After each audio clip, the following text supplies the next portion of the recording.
சந்திரபாபு நாயுடு வந்து இந்தியா கூட்டணிக்கு பேச்சுவார்த்தை நடத்துறதா ஒரு தகவல் வந்தது. ஆனால் இப்போ திட்டவட்டமா சொல்லிட்டாரு, நான் என்டிஏ பக்கம் தான் இருக்க போறேன். அதை பத்தி உங்களுடைய நிலைப்பாடு சார்? நான் கூடிய வரைக்கும் தமிழ்நாட்டு அரசியல் பட்டம் மட்டும்தான் எனக்கு ஓரளவுக்கு நல்லா தெரிஞ்சு வச்சுட்டு இருக்கேன்.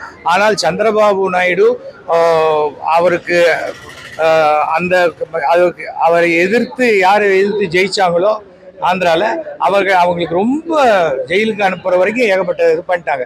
அதனால் அவர் காங்கிரஸ் இந்தியா கூட்டணிக்கு போகிறது சரியாக போக மாட்டார். அப்போது தன்னுடைய சப்போர்ட் வந்து பிஜேபி என்டிஏ கூட்டணிக்குன்னு சொல்லிட்டாரு.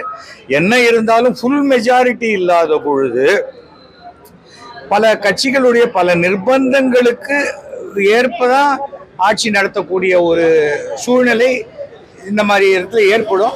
ஆனால் அதையெல்லாம் தாண்டி இன்னைக்கு பிஜேபிங்கிறதுடைய முகமே மோடி அவர்கள் தான் உலக அளவில். அவர் அதையெல்லாம் சமாளித்து இந்த 3வது முறை நான் அவர்கிட்ட ஃபஸ்ட்டு டைம் சொன்னேன், நீங்கள் 3 முறை பிரைம் மினிஸ்டராக இருப்பீங்க அப்படின்னு சொன்னேன். அது இருப்பார், அதில் ஜெயித்து காட்டுவார் என்ற நம்பிக்கை. அவர் என்னை நண்பரேன்னு கூப்பிடுவார். அந்த ஒரு நண்பருக்காக நான் அதை பிரார்த்திக்கிறேன். இப்போ தமிழகத்தில் பார்த்தீங்கன்னா அதிமுகவை பின்னுக்கு தள்ளி நேற்று நடந்த தேர்தல் முடிவுப்படி பாஜக பெரும்பாலான இடத்துல போட்டியிடத்தில் 2வது இடத்துக்கு வந்திருக்கு. பெரும்பாலான இடத்துல இப்போ அதிமுக டெபாசிட் இருந்திருக்கு. இப்போது தமிழகத்தில் இப்போ கேரளாவிலையும் ஆந்திராவிலையும் கால் பதிச்சுட்டாங்க.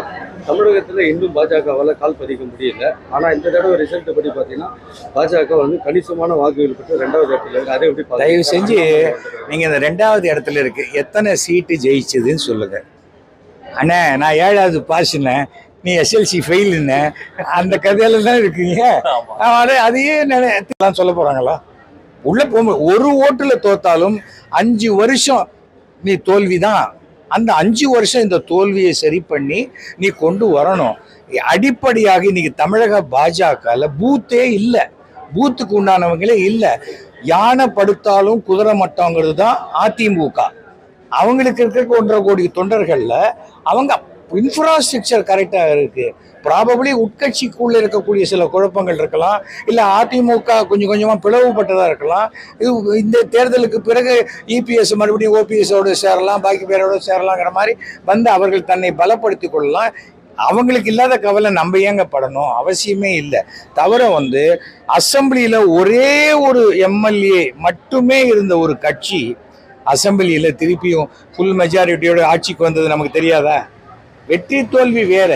ஆனால் அந்த தோல்வியை நாம எப்படி எதிர்கொண்டு அதை பரிசீலனை பண்ணி எப்படி வெற்றியா மாத்தணும். அந்த தோல்வியே நான் பெருமையா நினைச்சாக்க நம்ம மேலேயே நம்ம துப்பிக்கின்னு துப்பு தொடச்சிக்கிறேன் அப்படிங்கிற மாதிரி சந்தோஷமா போக வேண்டியதுதான். திருந்த வாய்ப்பே கிடையாது.